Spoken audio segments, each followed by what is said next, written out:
Well, the Bucks holding serve at home. They look like a different team. They used a couple of big runs, a 30-9 run to end the second, a 16-0 run to end the third, and they are in the game in the NBA Finals. It is now 2-1 heading into Wednesday's Game 4. Giannis, another 40-plus point performance, and the Bucks are just a different team at home, 8-1 during this postseason. NBA Finals, I feel like, are bittersweet for basketball fans because, yes, it's the finals, but no, we don't get the best basketball studio show in the world. Kenny the Jet Smith joining us here on CBS Sports HQ. I know we're totally missing out as sports fans, but it's a job for you. You know, you're not just watching games, you're working a little bit. How do you take not being able to have that studio show, that camaraderie with the guys for the NBA Finals, Kenny? Well, you see, I'm in a different area outside right now and relaxing. So it's a lot of fun, obviously, you know, doing the games. It is bittersweet that you don't get to close it out, so to speak.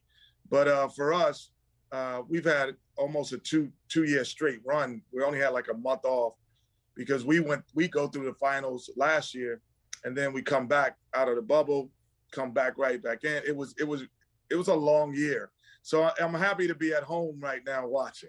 I had a feeling that was going to be the case. Probably a text chain going on between you and the guys. Hey, let's talk about the series. It's just one win, but it seems like the complexion of the series might have changed a bit with what the Bucks did in Game 3. What do you think? Well, I think that, you know, for the first two games, the Phoenix Suns had to make no adjustment. They didn't have to do anything that was different from what they were doing before. So now this is the first time that the Phoenix Suns have had an opportunity now to possibly think about what they're doing and change up their game plan. Giannis, back-to-back 40-point games.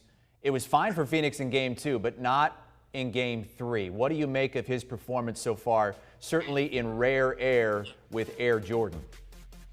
Yeah, I think the one thing about, you know, Giannis is his ability to make every single play, the relentlessness that he has, win, lose, or draw. I said the one thing about him that, you know, compared, you said Michael Jordan, I even put Russell Westbrook in there.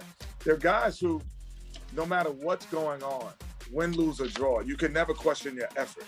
You might question their decision-making, but you never question their effort on how hard they play. And that's pretty, you know, it sounds like an easy feat, but it isn't. You know, a lot of great players, when they aren't producing or aren't winning, sometimes the effort drops. Though that guy effort never drops. Back-to-back 40-point games. Michael Jordan has the record in the finals with 4 straight, coincidentally against the Suns the last time they were in the finals back in '93. Now, Devin Booker of the Suns was great in games 1 and 2, averaged close to 30 points a game, but just 10 points in Game 3. He was 3 for 14 from the floor. How did the Bucks go about shutting him down? Well, I don't know if it's totally just him shutting down, but I think the pace of the game changed. And, you know, for him getting only 14 shots, which means he wasn't getting always great looks.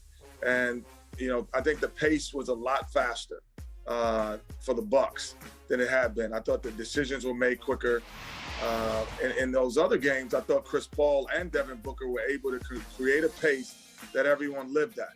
And he had, I thought, a lot of late second shot clock movement where the ball is in his hands with 8 seconds left on the shot clock. Where in games 1 and 2, I thought he had the ball with about 15, 16 seconds on the shot clock. So he had time to survey things and make decisions. The series is all about adjustments. What kind of adjustments do you think we'll see in Game 4? Pace of game. I think the pace of game for Phoenix is going to be important. I know they want to run, but I don't know if they can run with the same vigor that they do at home against a Milwaukee team who loves to shoot threes. And those threes, when they start going in, it creates it opens up the floor. It opens up everything else. So pace of game, Chris Paul is going to be really big in Game 4. If the Bucks can take Game 4, it'll be a best of 3, tied up at 2 games apiece. The Suns, of course, would still have home court advantage. How do you see the series playing out as we sit here going into Game 4? Well, you know, this is so much fun because injuries aren't playing a part of who we're deciding is going to win. Everyone seems to be healthy. Both teams are at full strength. And to me, when they're both at full strength, I think that the Milwaukee Bucks are a better team. But if there's any niche in the armor, I think Phoenix Suns has the ability to probably play better. So, healthy Milwaukee.